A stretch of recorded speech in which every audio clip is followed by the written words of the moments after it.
La pandémie de Covid-19 a entraîné un blocage sans précédent à l'échelle internationale, ce qui a baissé la croissance et le commerce international.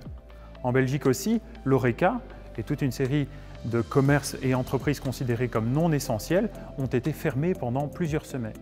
Selon nos enquêtes, la production aurait diminué d'environ un tiers sur cette période. Cela n'est évidemment pas sans conséquences pour la croissance. L'économie belge devrait se contracter à hauteur de 9% cette année. Près de 50 milliards d'euros seraient perdus. Par ailleurs, la vigueur de la reprise est encore hautement incertaine. Des scénarios plus pessimistes avec une situation sanitaire moins contrôlée, une deuxième vague de coronavirus ou une demande qui se redresserait plus lentement ne sont évidemment pas exclus. La reprise économique devrait être principalement menée par la consommation des ménages.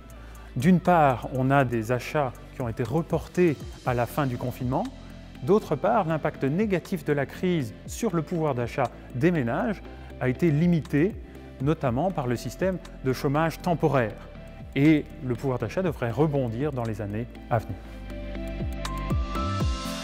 Cette année, les entreprises ont perdu une plus grande partie de leurs revenus et font face à une forte incertitude.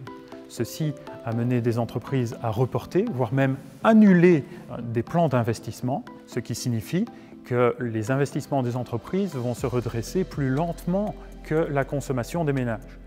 De nombreux emplois seraient perdus. On estime que le chômage augmenterait de 190 000 personnes d'ici le printemps de l'année prochaine.